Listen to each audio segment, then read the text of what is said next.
Tens preguntes preparades? Sí. Va, digue'm alguna.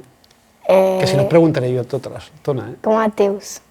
Raül, Quina és la teva professió? jo sempre dic que sóc músic.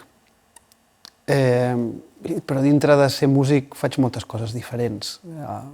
Jo vaig començar tocant el piano perquè és el que tocava la meva àvia i a casa la meva àvia tocava, la meva mare tocava el piano i bueno, quan veus tocar algú, no sé si et passa, sembla que sigui molt fàcil.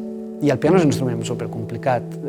Però bé, jo veia la meva mare o la meva àvia tocant i pensava que guai, sona molt bé, vaig a fer-ho, no? I llavors de cop m'hi enfrontava i clar, no era tan fàcil com semblava, era molt complicat i vaig adonar-me que el que a mi m'agradava era inventar-me coses amb el piano. Que en aquell moment les professores s'enfadaven molt amb mi i em pagaven moltes bronques, però amb el temps jo crec que em vaig donar compte que el que jo podia aportar com a músic, que era una cosa que m'agradava molt, era això d'anar provant, tocant i improvisant més que imitant o intentant fer una cosa més fixa. Però bueno, m'estic enrotllant amb coses que potser no són interessants. I no sé, però jo molt aviat vaig començar a escoltar discos i tenia la sensació que volia ser músic. Però era una sensació meva, vull dir que ningú, cap professor de música els deia als meus pares ui, aquest serà un músic boníssim. De fet, sempre van intentar que no m'hi dediqués. I mira, al final vaig ser molt tossut. Les cançons... Tu toques alguna cosa? Bueno, ara música estic tocant la flauta. I què? Bueno, ens hem d'aprendre unes partitures, però jo crec que bé. Sí, el guai de la flauta de la classe és que toca tothom, no?, al mateix temps. El fet de tocar molts, a mi em sembla molt xulo, no? Com cantar molts. A tu t'agrada escoltar música? A mi sí. Què escoltes? Escolto de vegades música tranquil·la Sí? i de vegades música com reggaeton. Jo també escolto reggaeton, m'agrada. I de tant en tant també música tranquil·la. Com ens obliguen una mica a definir quina música ens agrada, no? A tu què t'agrada, què t'agrada? I tu dius, a mi m'agrada, jo què sé, el reggaeton, no? Que em deies, i potser t'agrada el reggaeton un dia i un altre dia t'agrada... No et pot agradar una música concreta, és impossible. Tu a la dutxa cantes?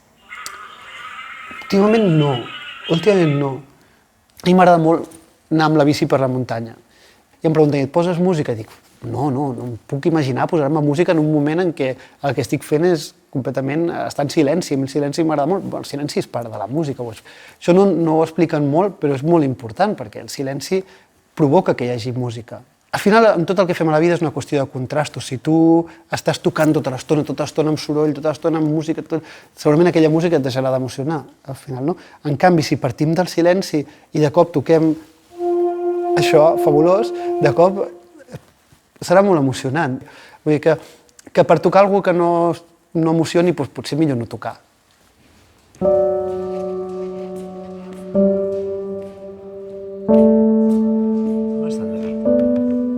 Tu fas algun esport d'equip?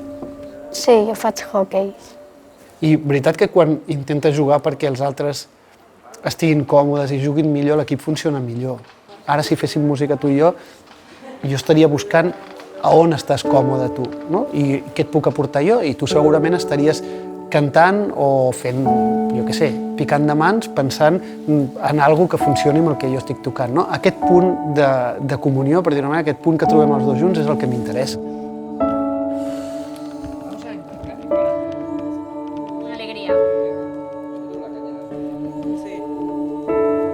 Si pots compartir amb gent les coses i estar obert a aprendre dels altres, penso que és molt bo. I al final arribes a un lloc que es dius, he après de tota aquesta gent i són gent fantàstica.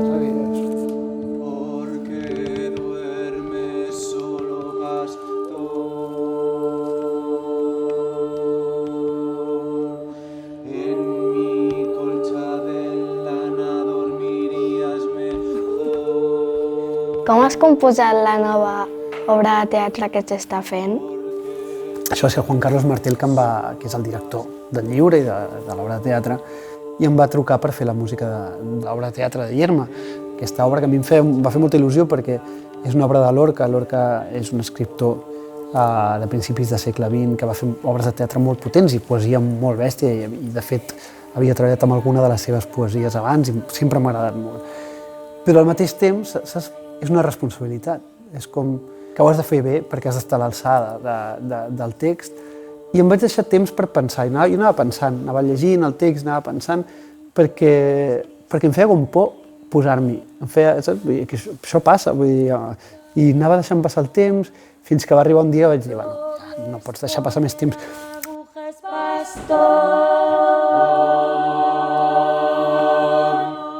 Debajo de tu almohada,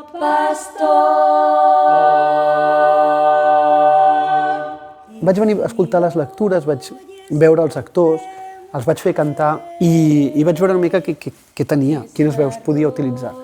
I la sort que he tingut és que la gent que ha actuat ahir, els actors eren boníssims i ho han cantat superbé. ¿Qué quiere el monte de ti, pastor? ¿Qué quiere el monte de ti, pastor? ¿Qué quiere el monte de ti, pastor? Una feina que vam fer va ser la de... Ara t'ho explico, perquè ha vingut el David, que és un actor amb el que vam treballar molt, moltes de les cançons. David. Hola. Mira, l'Oriol. Hola, Oriol. Com estàs? Benvingut. Molt bé. Què hem de fer? A veure. Doncs ensenyarem una mica com hem treballat. Clar. Hi ha una peça, que és la que comença l'obra, que semblava fàcil, però no va ser tan fàcil. No va ser tan fàcil. A més que ells surten amb un nino que medeix quasi tant com tu. Sí. És un nino de fusta que està articulat i el fan caminar i se'l puja el David al coll i comença a cantar.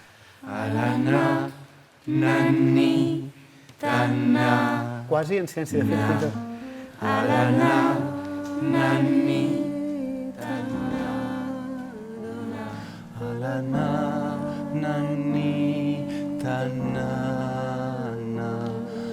la nanita le haremos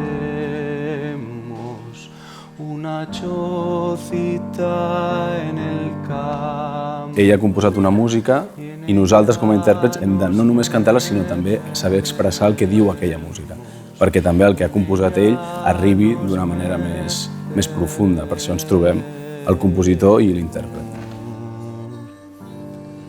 I com vaig començar a composar sota aquest prisma de ha de ser algo molt de veus, ha de ser algo molt popular, molt tradicional i ha de ser algo emocional, no? I buit, perquè Yerma és una obra que tracta sobre una dona que vol tenir un fill i no el té, no hi ha manera. I totes les seves amigues comencen a tenir fills i per mi va ser molt important que fos una música molt buida. Quan tu vius per una cosa que no pots tenir, no? Tu imagina't que t'agrada molt el hockey, no? Que és el que més t'agrada de la teva vida. No? Però de cop tens una lesió al peu i no pots jugar a hockey. I tu el que vols fer a la teva vida és jugar a hockey, no? Pues aquest buit que et queda, aquest no, aquesta impossibilitat de fer alguna cosa, et marca el teu caràcter, et tornes cada vegada més trist i al final és una emoció produïda perquè no hi ha alguna cosa, no perquè hi és, sinó perquè no hi és. I això és el que jo volia mostrar amb la música, aquesta buidor.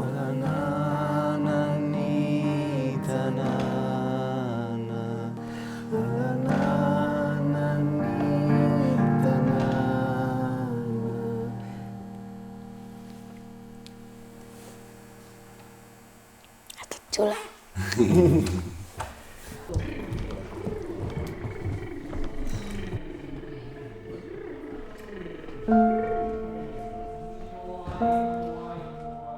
Ja som amics ara, que espero veure't als concerts. Tu truca'm, em demanes una entrada i et pots ballar a primera fila. Sí o no? T'apuntes?